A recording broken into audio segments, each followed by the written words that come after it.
Good morning, everyone. Was a rough night for me. I'm about to let my goof troop out. This is what happens the entire night. I have Darla in heat, and she's in her prime. So all my males are going absolutely bonkers, and it is been whining and barking night the entire night. And that includes all the males, guys. So Darla is in heat, like in their prime heat, and luckily when I'm out, my dogs know that I'm. You see, Benny just wants to say hi constantly. So I am later than normal. It's 6:30 right now.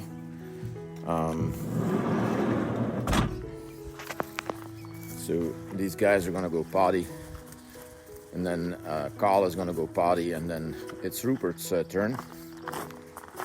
For today, with Ruppert, I'm gonna stick with healing, same session that I did yesterday morning, exactly the same one. No changes. I might raise up my criteria by healing a little bit longer. And then for this afternoon, I'm going to, depending of course on how my session was, but I think I'm ready to start building the eye focus and phase out the visual cue, the luring hand, build the behavior of focus in the eyes. And so we have focused healing, and then when that's all good, combine everything and then put it on an audible cue. So I'm gonna continue here with these guys, put them in the kennel, do call, and I will see you when I get Ruppert. And here we are, we got Ruppert here ready to go get his bathroom break, and then we're gonna go in the healing session. Yeah, of course. He is very interested in the dogs in heat, and especially Darla in heat in her crate. So they're absolutely looking for her. So although he was brushed, he's still pushing a lot more coat, all my dogs. So we called the groomer, so hopefully my mobile groomer can come in 1 or 2 weeks here. It's been very busy. Good job. Go potty, buddy. And there he goes. So like I said, very similar session like yesterday.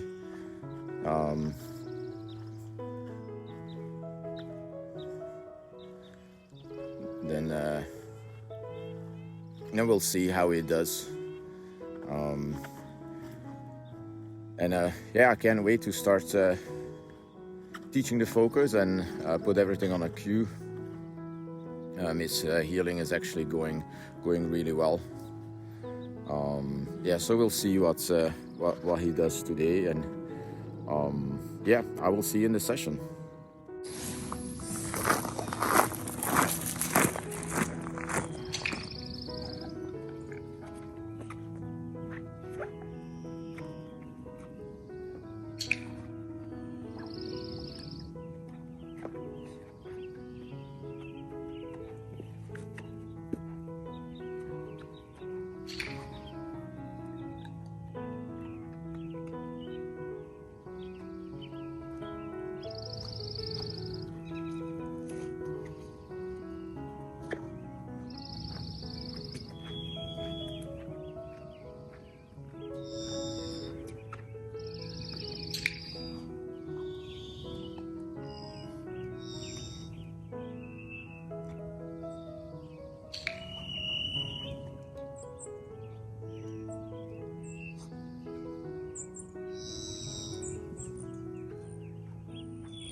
I was a little bit quick here with my movements. As you could see, the dog was still eating, so that was a big mistake from my part here.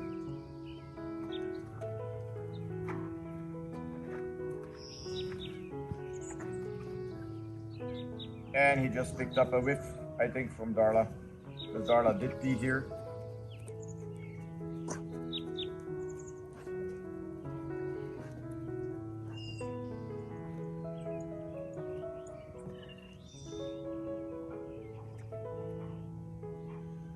As you can see, and it's getting more hard for him. I just wanted to say, as you can see, the finding the left leg is still there, but he is smelling the bitchin heat, and that is becoming more salient than me, and I'm getting into trouble here a little bit. Which means if he doesn't pay attention, he's not going to get food.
Session 2 went good. That was a lot better.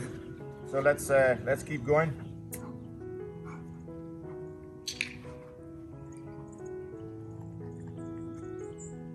And I'm on a continuous rewarded schedule for any position that he does.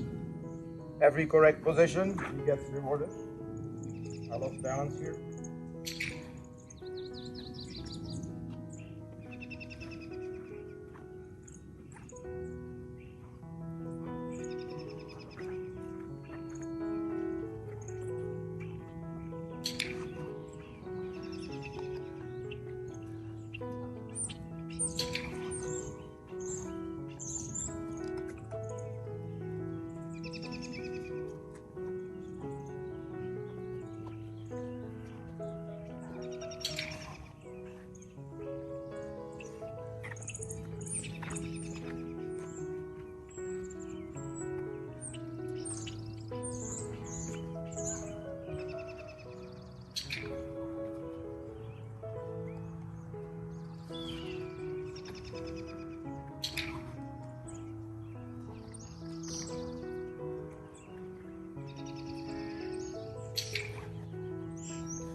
And game over. Third session went well. I'm very pleased with his performance of him. We did made progress from yesterday. I threw in the finding the left leg just to prove that he understands that it's that position that I want. So this afternoon I will throw in the focus exercise so that he learns that in healing he needs to look at my face and not my hand. So I will see you in that session. Let's go, bud.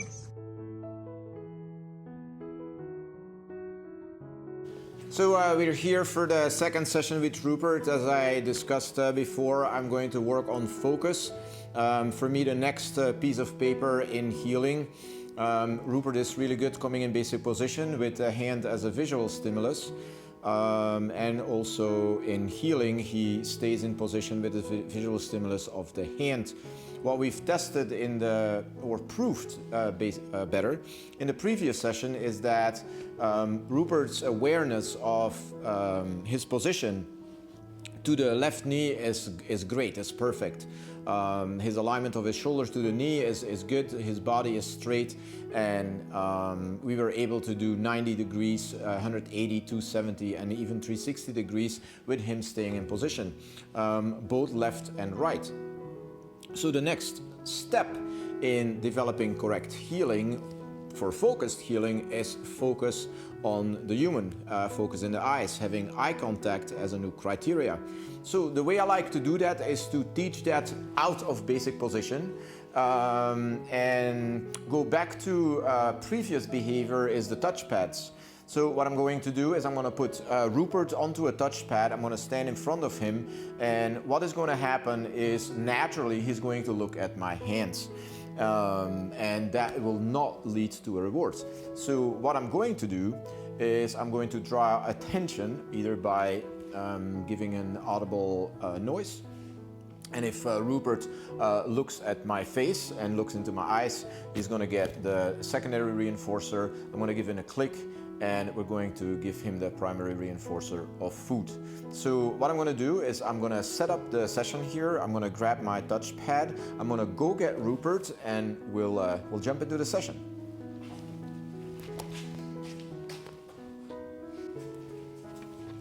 So we're here. We got Ruppert.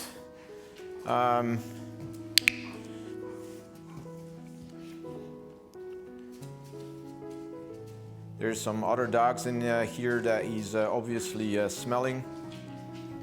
And the Darla is of course in heat. And there's some people here as a distraction, which I didn't really set him up for success here. I'm just going to reinforce coming to the touchpad.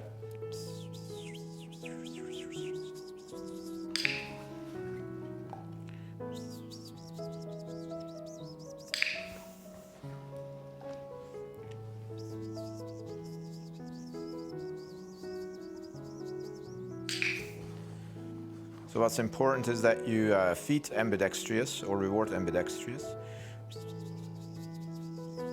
You see, he's very obsessed by the hands.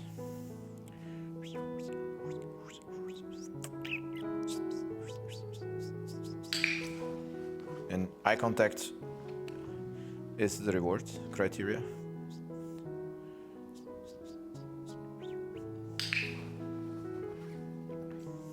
Don't overdo it with the sounds. Dogs have great ears. There was the first offering here.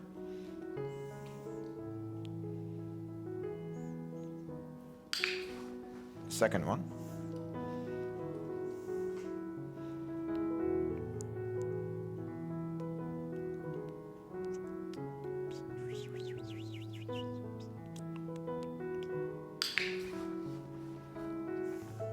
This was with help, as you can hear. A bit of stress here. He has no idea what to do. Good. Fourth one without asking. Fifth. 6. 7.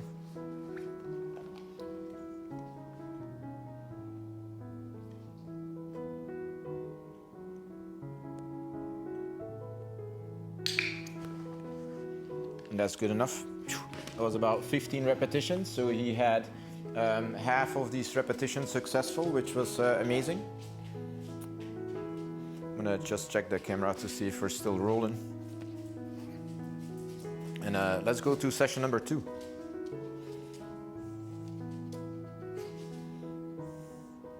We worked with a previous dog here, and we threw a lot of treats, very salient food on the ground, so probably what he smells.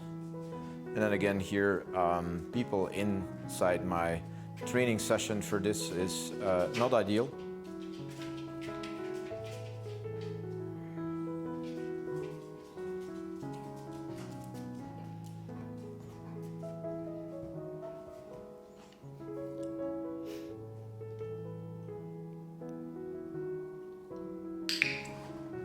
and just wait for the behavior.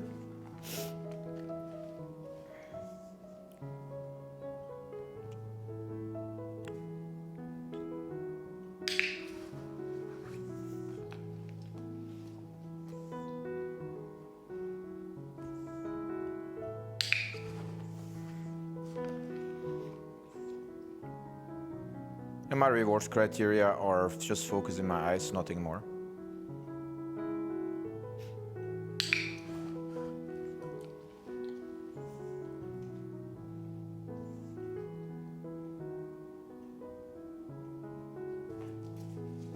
The movement of the hands is an approximation of basic position here.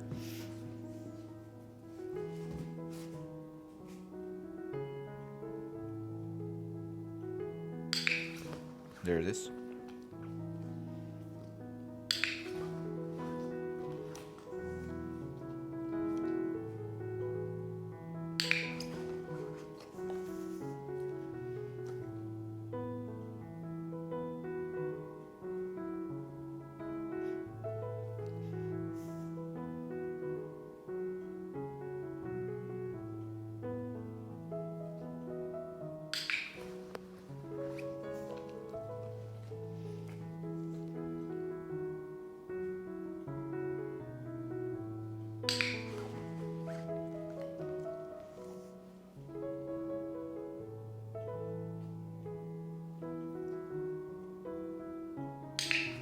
A little bit longer duration in the eye contact, which was great.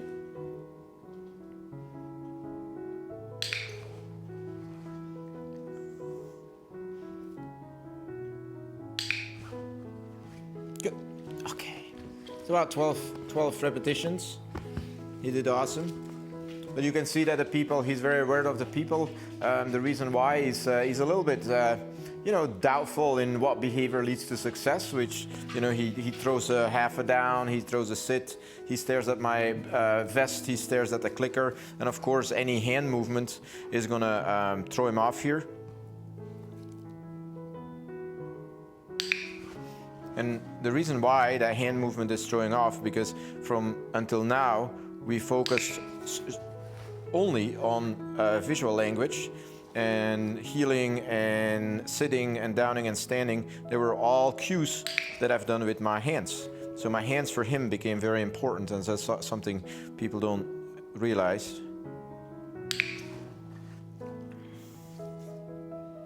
Every time my hands moves, he says, hey, something's gonna happen, which now he needs to ignore,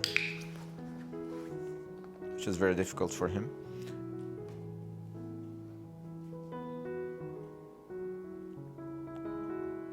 He's not looking. There you go.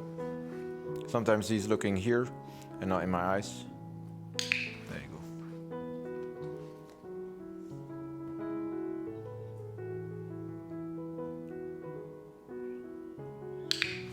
You can see the response when I change the clicker. It's because my hands move. He thinks that it's going to mean something. So I need to be careful and aware of what my hands are doing. That's why I move my hands while he's eating.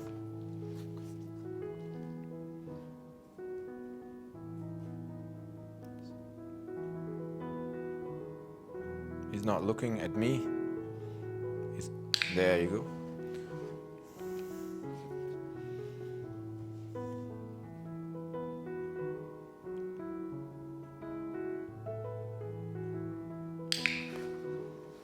Good, so about 11, 12 repetitions is good.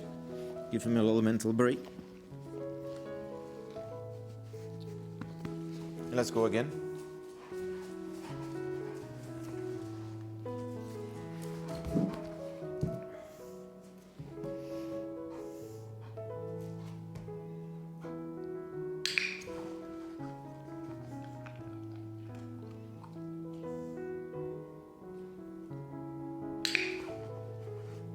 Same criteria, just eye contact.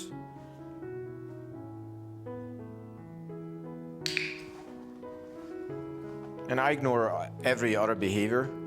I don't care if he stands, sits, downs, whatever he does, it's all good. It's all about eye contact.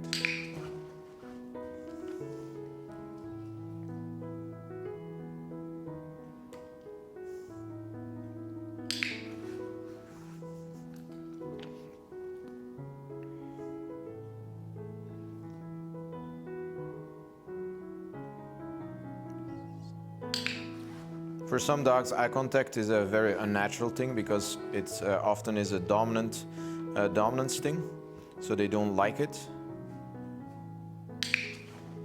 You'll see that with very submissive dogs. When you try to teach eye contact, they can't look at you for a long time.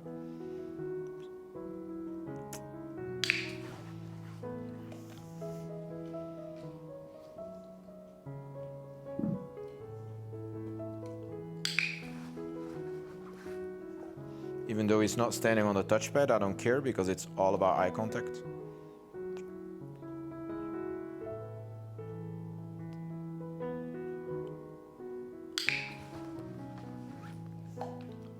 I did raise my criteria because one glance in my eyes is not enough. I want him to look at the eyes for at least a second or so.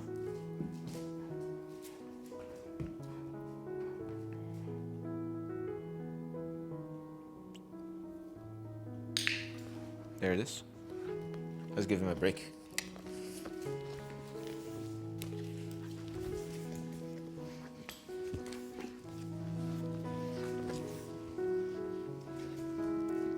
We just brushed him and he needs another de-shedding. Look at my hands. Disgusting.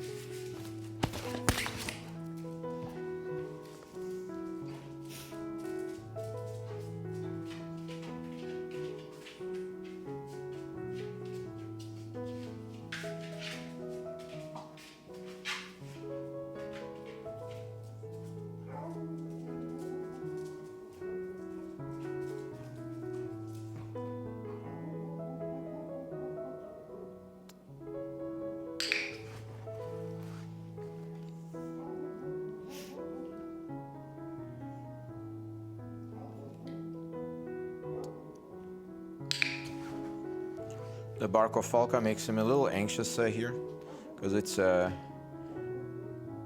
alerting bark that he just registers.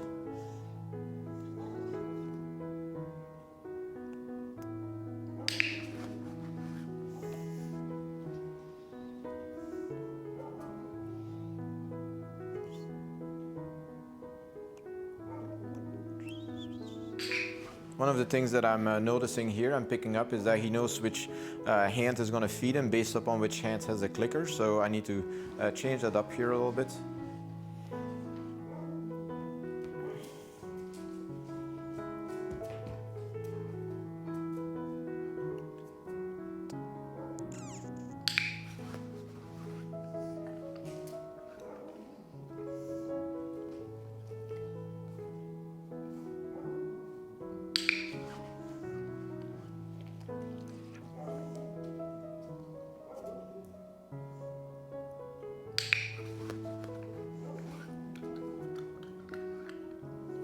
So dogs are smart.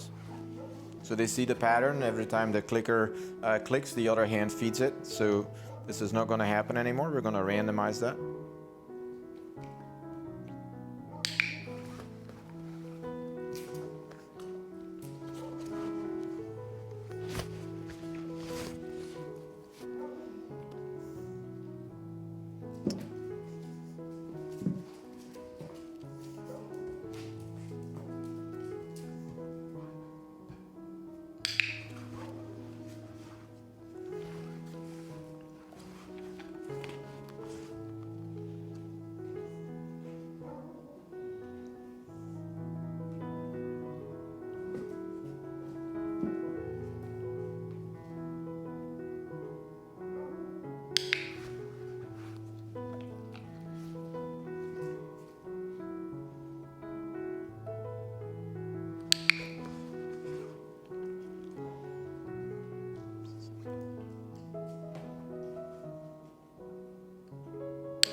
Good, game over.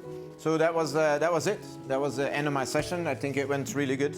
You can see that the dog doubts what he needs to do. He's searching for, what criteria leads to the rewards. The touchpad is a visual cue. Previous behavior conditioned is that touching on the visual cue, looking at my body, and even looking at my hands is reinforcing. And you can see that the dog wants to do that. And when that is not successful, he's doubting himself and started throwing half sits and half downs and looking around. And then finally realized in about the session 1 that glancing in my eyes was rewarding, and he starts offering that by himself. My training environment not set up for success, too much distractions for criteria here. So, but I have some people, watching and observing. But in an ideal situation, that's not what you should do. Session 3 and 4 went a lot better. You could see that when normally for a heavy big dog, I put 2 touch pads in one, and I didn't do that. So he stepped on the edge of the touchpad, which the touchpad literally bent it down, and that gave him a little bit of a, he said, hey, this is weird behavior. Do I actually need to press this down? Because he repeated that behavior a couple times. So the dog looked at me and pressed the thing down, and I reinforced that. And the funny thing was he stepped on and off and pressed it down again, which, when we're training something new, the dog, when he's inventing something, and that is reinforcing too, might repeat those behaviors. So the discrimination process that we're going through is eventually that eye contact is the one thing that in this case leads to the reward. So very happy with this session. Tomorrow morning, I'm going to stick with this. However, when tomorrow for the second session, I'm not going to use the touchpad. I'm probably going to either do the touch board or work in a sit, just to sit in front of me, or with engagement. And in that session, the only criteria again is to look into my eyes and have eye contact for at least half a second to a second, and hopefully I can raise the criteria for longer eye contact. So now this guy is going to go to the bathroom, to the potty pen, and I will see you in tomorrow morning session.